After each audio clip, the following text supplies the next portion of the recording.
누가복음 13장 1절로 5절, 누가복음 13장 1절부터 5절까지를 교독하겠습니다. 누가복음 13장 1절부터 5절까지를 교독합니다. 그때 마침 두어 사람이 와서 빌라도가 어떤 갈릴리 사람들의 피를 그들의 제물에 섞은 일로 예수께 아뢰니,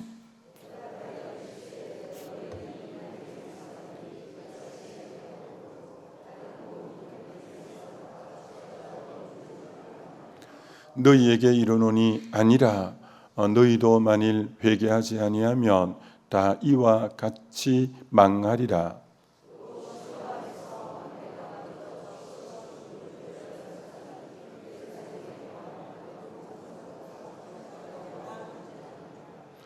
같이 읽겠습니다. 너희에게 이르노니 아니라 너희도 만일 회개하지 아니하면 다 이와 같이 망하리라. 아멘.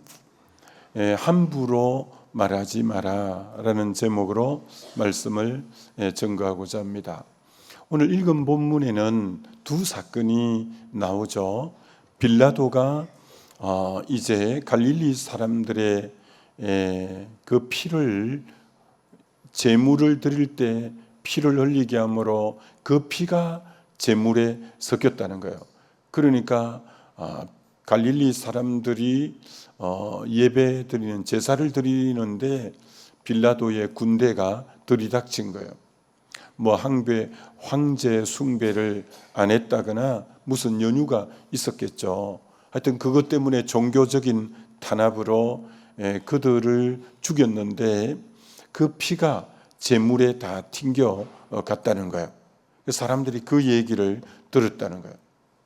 두 번째는 실로암의 망대가 무너져서, 아마 망대가 컸던 모양입니다. 그 망대가 무너져서 무너질 때 그 밑에 있었던 18명이 그 망대 무너질 때 깔려서 치여서 죽었다는 거예요.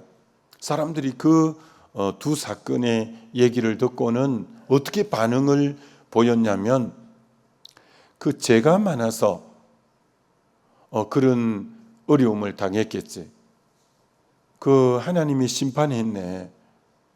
이런 식으로 남의 큰 고통을 당할 때 함부로 그걸 판단하고 정죄하고 함부로 말하는 경향이 많다는 거예요.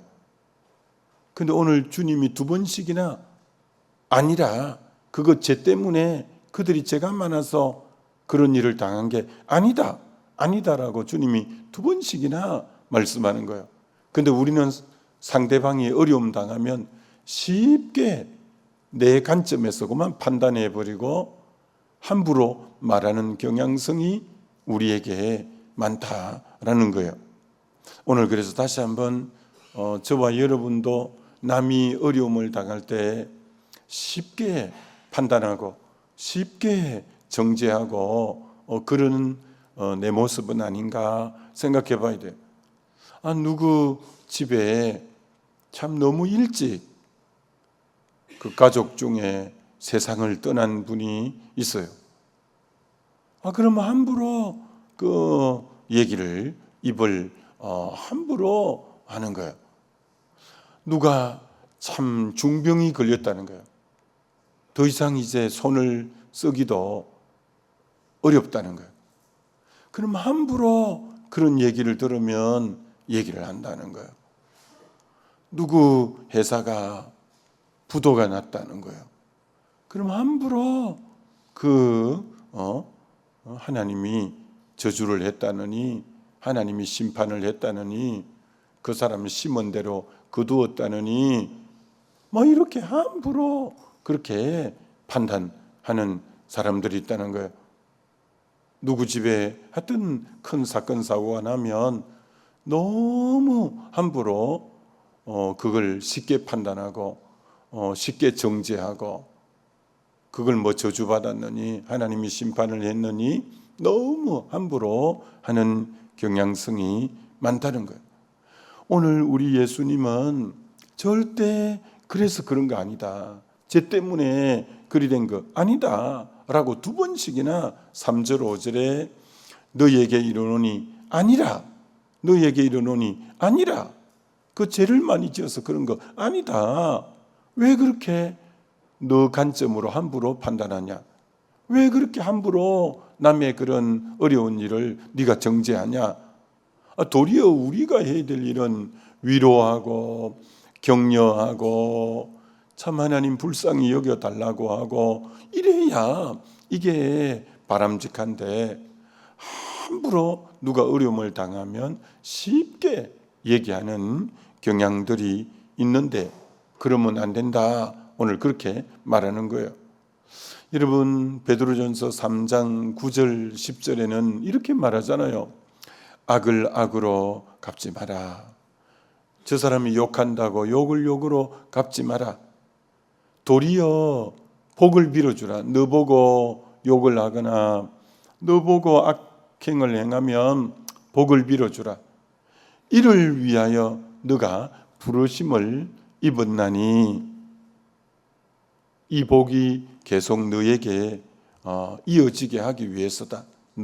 누가 너 보고 애맨소리하고 그렇게 욕을 하거들랑, 그렇게 악을 행하거들랑, 넌 도리어 복을 빌어주라.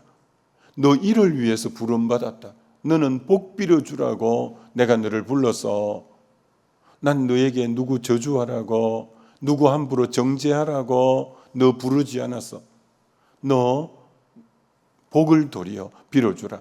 그 다음 구절이 뭡니까? 생명을 사랑하고 좋은 날 보기를 원하는 자는 혀를 금하여 악한 말을 거치고 입술에 거짓말을 버리라. 너 앞날에 좋은 날 보기를 원하냐? 그럼 너 혀를 금해서 악한 말 좀 거치라. 너 거짓된 입술 말, 너 그거 거쳐야 너 앞에 좋은 날을 볼 수 있어. 어떻게 그렇게 남에 대해서는 안 좋게 얘기를 하려고 하니? 너 생명을 사랑하고 좋은 날 보기를 원하면 너가 맨 먼저 해야 될 게 혀를 금하여 악한 말을 거치는 걸 너가 맨 먼저 해야 될 자세야. 안 그러면 복 다 쏟아버려. 너 복을 받지 못해 라고 우리에게 말씀하는 거예요. 야고보서 1장 26절도 누구든지 스스로 경건하다, 자기는 막 굉장히 스스로 경건하다 생각하는 거예요. 난 뭐 새벽기도 열심히 하지, 예배라는 예배는 한 번도 안 빠지지, 난 힘있게 여러 부서에서 봉사하지, 전도도 열심히 하지, 나처럼 뭐 이렇게 경건생활 잘하는 사람이 누가 있나? 이렇게 말하는데 이 사람에게 한 가지 뭐가 문제냐? 누구든지 스스로 경건하다 생각하면, 그러니까 자기가 자타가 막 공인하기로 경건하다 생각하는데 뭐가 문제냐? 자기 혀를 제갈 물리지 아니하고 자기 마음을 속이면 이 사람의 경건은 헛것이라. 혀를 제갈 먹이지 않는다면 너 모든 경건이 다 헛되다, 헛것이다.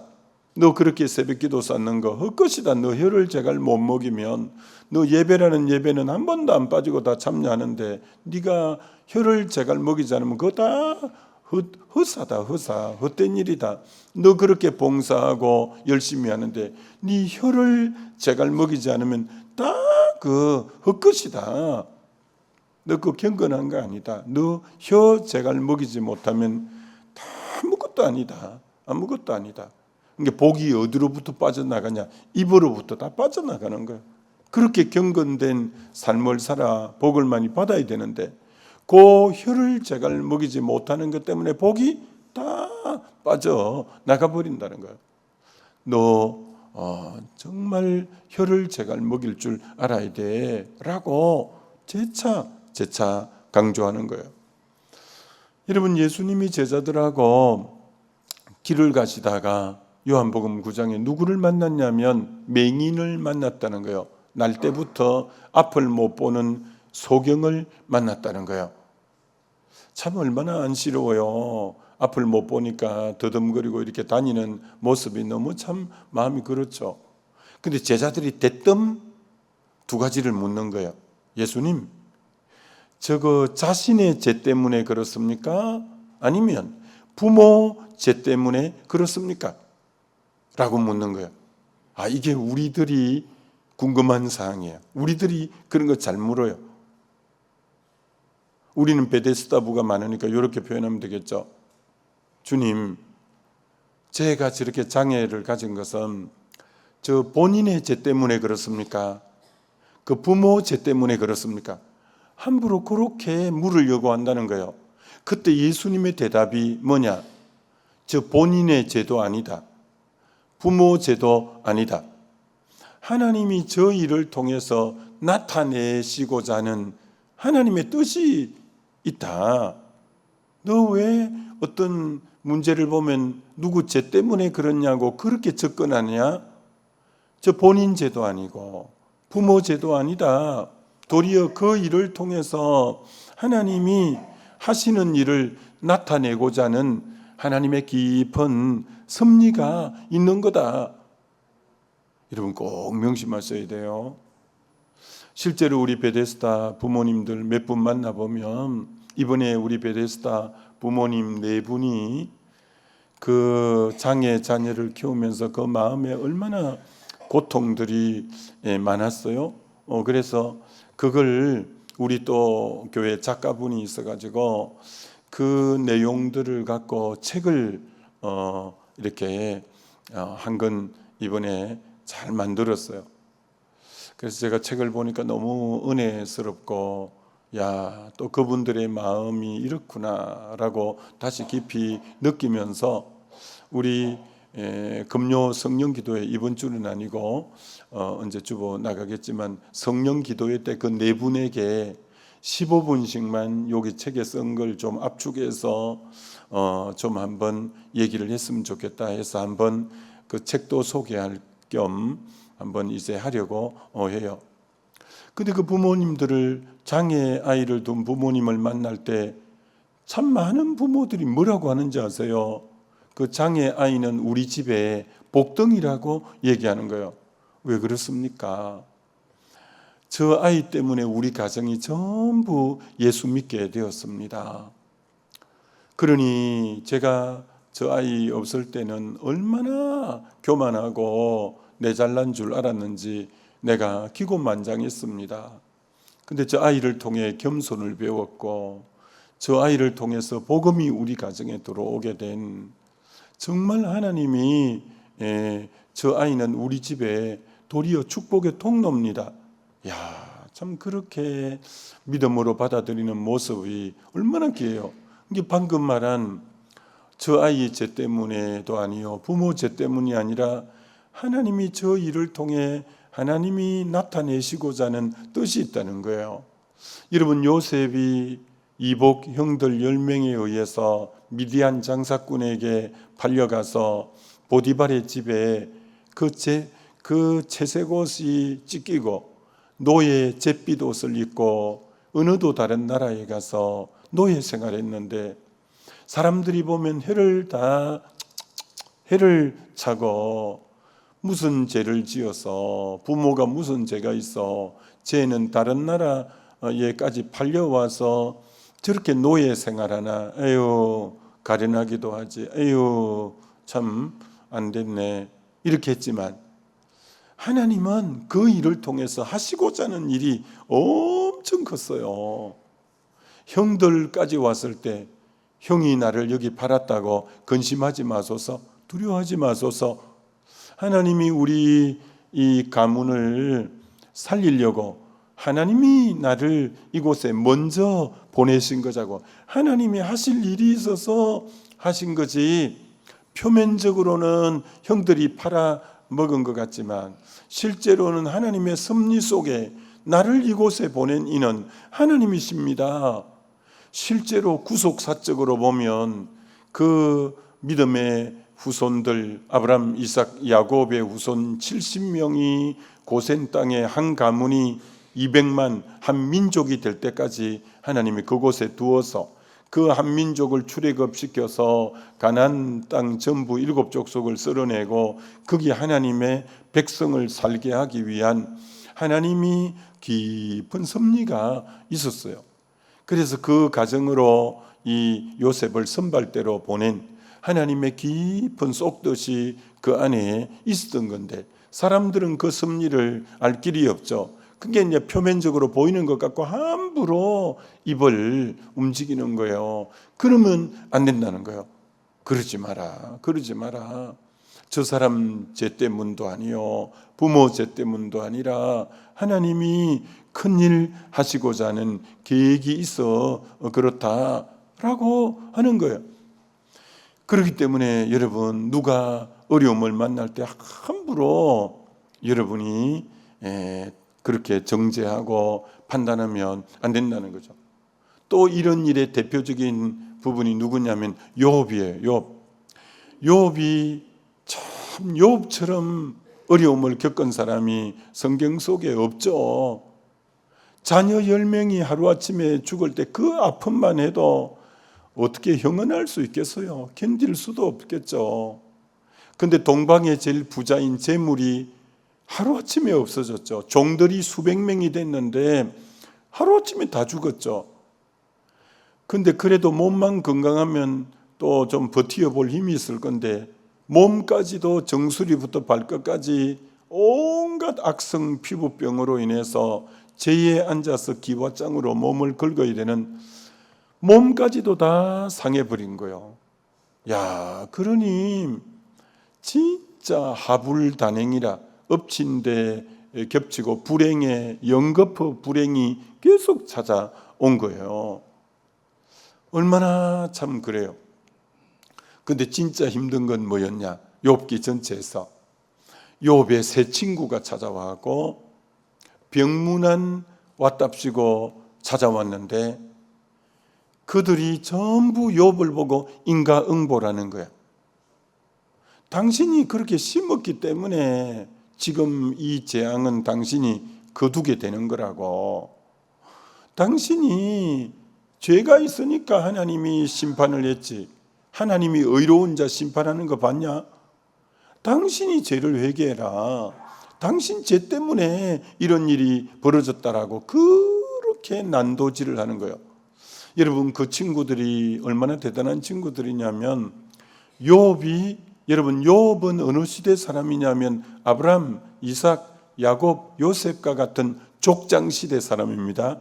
시가 슬어서 그 중간에 욥기가 있지만 연대기 성경에 보면 이 바로 창세기 쪽에 있는 책이 욥기예요. 욥기. 거기 나오는 하패단이나 족장이나 그 사람의 수명이나 이런 거 보면 족장 시대로 보는 거죠. 이게 욥이 족장으로 보는 거죠. 그러면 족장의 친구니까 욥의 친구도 그 논리적으로 그 얼마나 얘기를 잘해요. 그러니까 그 친구들도 많이 배운 친구들이고 아주 잘난 친구들이에요. 그 많이 아는 박식한 지식을 다 동원해서 당신 죄 때문에 이렇다고, 당신이 행한 대로 지금 받는 거라고, 당신 죄를 지금 찾아보라고 막 그렇게 정죄하는 거예요. 욥이 너무너무 욥이 그게 힘든 건 뭐가 힘들었냐? 몸에 병 나고 자식 죽고 재물 없어진 것보다 그 욥기에서 제일 힘들어하는 것은 친구들이 찾아와서 정죄하는, 함부로 얘기하는 것 때문에 제일 힘들어하는 거예요.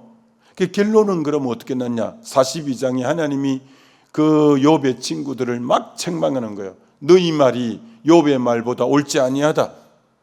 옳지 아니하다 하면서 막 욥의 친구들이 함부로 그렇게 판단한 것에 대해서 막 하는 거예요. 그래서 그들은 번제를 드려도 내가 안 받는다. 너희들이 지금 잘못했다고 해도 단 너희들이 용서를 구하면서 제물을 드릴 때 욥이 너를 용서하고 욥이 너희를 위해서 기도해 주면 내가 그 제물은 받아 주고 너희도 용서하겠다. 야, 그러니까 여러분, 이게 되게 중요한 말이에요.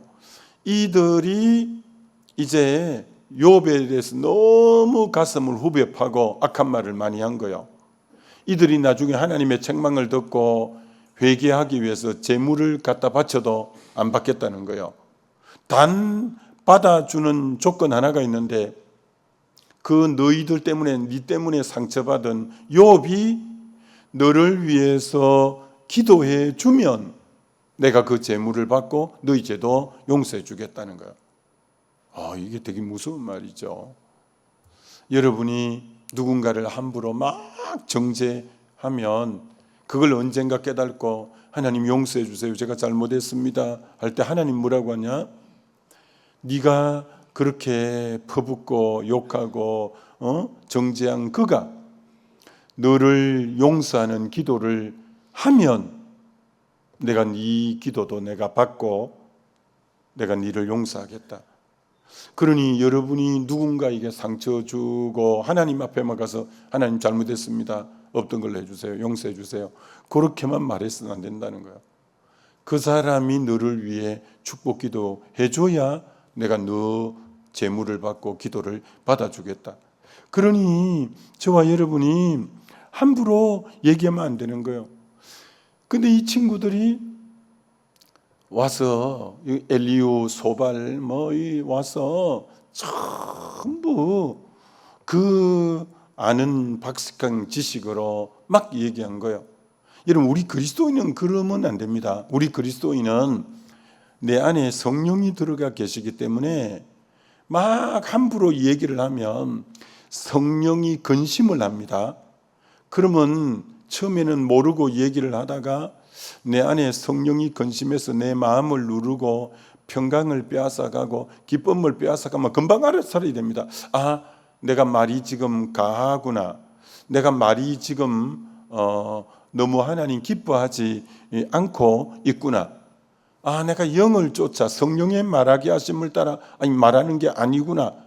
자기가 그걸 알아차리는 영성이 있어야 돼요. 우리도 부족하니까 보이는 대로 말하기가 쉽죠. 그러나 말을 딱 하는데 내 안에 영이 기뻐하지 않는다는 걸 알겠는 거예요. 이거 내가 지금 내 안에 성령님이 이 말하는 걸 원치 않구나, 기뻐하지 않구나, 이거 지금 내가 영을 쫓아서 하는 말이 아니구나, 이걸 알아차려야 돼요. 이걸 우리가 처음에는 어리석어서 좀 일말저말 할 수 있어요. 그러다가 영에 민감해서 이거 하나님 기뻐하는 말이 아니구나, 이거 지금 내 평강을 빼앗아가고 내 마음이 짓눌리고 하는 거 보니까 이거 주님이 원하는 말이 아니구나 하고는 중간이라도 깨닫고 입을 닫아야 될 거 아니에요. 근데 열이 나면 다 쏟아버려. 그건 아직 영의 사람이 안 되고 믿음이 아직은 약하다는 거예요. 여러분이 영적 성숙이 뭐예요? 우리는 말 함부로 할 수 있어요. 그러다가 이거 아니다, 내 안에 평강이 깨지구나, 성령이 근심하구나, 이거 영을 쫓던 말이 아니었구나, 그럴 때는 입을 중간이라도 닫아야 될 거 아니에요. 전혀 그런 영의 컨트롤이 없는 사람은 아직 영적으로 직분은 뭘지 몰라도 신앙 연륜은 얼마 됐을지 몰라도 저분 아직도 영적으로 어린 자구나. 전혀 자기 안에 있는 주의 영에 민감하지 못하고 말하고 행하는 사람이구나 라는 걸 알게 되죠.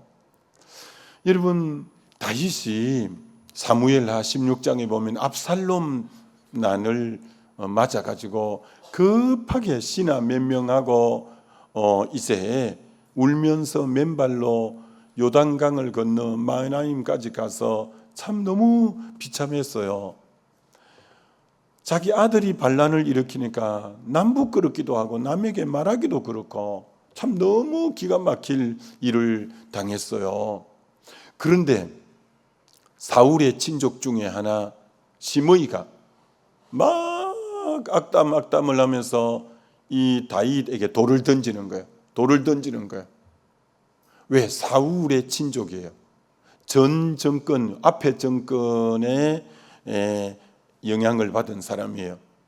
그리고 그 뒤에 정권이 어려움을 만나니까 막 잘 됐다 싶어 돌을 막 던지는 거예요. 돌을. 여러분, 절대 함부로 남 어려움 당할 때 함부로 돌 던지면 안 돼요. 함부로 돌 던지면. 요새 인터넷 유튜버들 얼마나 유튜버 정치 평론가랍시고 이쪽 여당 편, 야당 편이 돼서 딱 자기 생각의 틀 안에서 저쪽을 계속 서로가 저쪽을 공격만 하는 거예요. 그 쏟아낸 말들 하나님 앞에 다 어떻게 주워 담으려고. 너가 무슨 무익한 말을 할지라도 마지막 때 다 너 한 말로 네가 정죄받고 심판받게 될 거다. 받게 될 거다. 얼마나. 근데 요새는 유튜버가 돈이 많이 돼요. 제가 아는 그런 유튜버 가까이 있는 분이 있어요. 1년에 12억을 번다는 얘기를 내가 들었어요. 그러니까 그 맛을 들이면 못 끊는 거예요.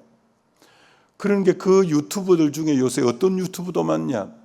교회의 부정적인 얘기들을 전문적으로 업을 삼고 유튜버가 돼가지고 온갖 그 교회의 안 좋은 얘기들을 무조건 쏟아내는 거예요. 난 그거 볼 때마다 저들이 나중에 하나님 앞에 어떻게 하려고 저렇게 쏟아내느냐. 자기는 착각을 하고 있는 거예요. 난 정의롭다라는. 어떻게 그걸 다 주워 담으려고 어떻게 저 일을 하냐 할 때가 많은 거예요. 여러분, 남 어려움 당할 때 그 시므이가 그렇게 돌팔매질을 하는 거예요. 여러분, 남 지금 다윗이 너무 어려운데 돌을 던져요. 그리고 두 번째는 돌을 던질 뿐 아니라 시므이가 저주 가운데 피 흘린 자여 사악한 자여 가거라 가거라 하면서 저주를 거담하는 거예요. 돌을 던지고 두 번째 시므이가 저주하는 거예요. 여러분, 남이 어려움을 당하는데 그렇게 저주를 쏟아붓는 거예요. 왜? 악감이 있었어요. 악한 감정이. 전 정권 사람이거든. 사울의 친족이거든요. 그러니까 다윗은 사실 사울이 죽었을 때 애가를 지어 부르고, 이 사울이 죽은 거는 길보아산 전쟁에서 블레셋과의 전투에서 죽임을 당한 거고, 다윗은 도리어 사울의 손자 요나단의 아들 머비보셋까지 자기 밥상에 식탁에 앉아서 밥을 먹을 정도로 그렇게 해주고, 사울 왕이 돌아갔을 때 애가를 지어 모든 백성에게 부르게 하고 그랬는데, 그렇게 다윗이 마치 그런 것처럼 피 흘린 자요. 아니, 다윗이 사울 왕의 가문에 누구 피를 흘린 적이 없어요. 대적의 골리앗이나 적군의 피를 흘린 적이 있지. 근데 막 그 모든 책임을 그 다음 정권에게 있다고 막 사울의 정권에 있던 사람이 다윗이 어려움을 겪으니까 그렇게 돌을 던지고 그렇게 저주하는 거. 근데 여기서 유의해야 될 게, 저주를 할 때 시므이가 어떻게 저주했냐면 이렇게 저주했다는 거예요. 사울의 족속의 모든 피를 여호와께서 너에게 돌리셨다. 사울의 족속에 피 흘린 걸 그건 다윗하고 진짜 관계가 있는 게 아니라 진짜 사울이 하나님 앞에 저주를 받아 블레셋을 통해 그를 저주한 건데 다윗하고 관계가 있는 거 아닌데도 여호와께서 그 피를 너에게 돌렸다. 그다음 이렇게 말해요. 너가 왕이 되었으나 여호와께서 나라를 너 아들 압살롬의 손에 넘겼다. 자, 여기 저주할 때 두 번이나 여호와 이름을 언급한다는 거예요. 이게 그리스도인들이 잘 아는 방식이에요. 저 사람을 저주하는데 여호와 이름을 끌어당겨서 여호와께서 사울의 피를 너에게로 돌렸구나. 여호와께서 네 왕의 자리를 너 아들에게 넘겼구나. 그걸 누가 했다고 하냐면 여호와가 했다고. 자기가 지금 돌을 던지고 저주 퍼부는 행위가 정당성을 확보하려고 거기 저주하는 데다가 여호와 이름을 끌어넣는 거예요. 하나님의 이름을 끌어넣는 거예요. 이게 그리스도인이 자주 범하는 우입니다. 누구를 욕할 때, 누구를 돌팔매질할 때 하나님이 당신 같은 사람은 저주할 거라고, 하나님이 당신 같은 사람은 어떻게 할 거라고 거기다가 하나님의 이름을 넣어서 저주를 하니까 자기 죄는 더 많아지는 거예요. 하나님이 그랬다는 식으로 이건 완전히 자기 아전인수격 해석을 해서 그러는 거요. 그러니 이가 받을 죄가 얼마나 많겠어요. 얼마나 많겠어요. 여러분, 우리는 함부로 상대방에게 그렇게 말하면 안 돼요. 내가 아는 것은 아주 지엽적인 거고요. 그 깊은 하나님의 속내를 내가 다 알지 못하는데 어떻게 내 눈에 보이는 그것만 갖고 그렇게 함부로, 그것도 하나님의 이름까지 넣어서 저주하고 그렇게 돌팔매질하고. 이제 내일 시간이 다 됐기 때문에 내일 그 후속타는 말씀 드리겠습니다만, 요렇게 남을 저주한 시므이는 결국 다윗은 다시 회복되지만 시므이는 결국 죽게 됩니다. 진짜 그 입에 저주하더니 자기가 저주받게 됩니다. 우리는 절대 누가 어려움을 당할 때 함부로 정죄하고 함부로 판단하고 그래서는 정말 안 됩니다. 그건 오늘 그러지 마라, 그거 하나님으로 인해서 저주받아 그런 거 아니다 라고 내가 그를 통해 나타낼 일이 있다. 왜 그러냐?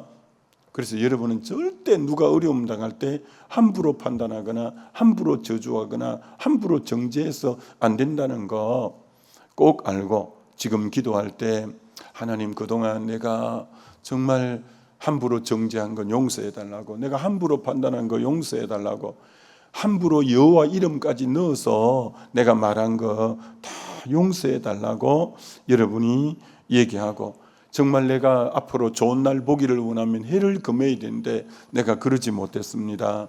내가 이렇게 새벽기도 나오고 주님 앞에 나름대로 사는데 그 경건을 전부 헛되게 만드는 게 내 입이 경건을 다 헛되게 만들었습니다. 잘 여러분이 회개할 수 있는 분은 회개하면 좋겠죠. 오늘도 이 말씀 명심하고 승리하게 되시기를 주의 이름으로 축원합니다.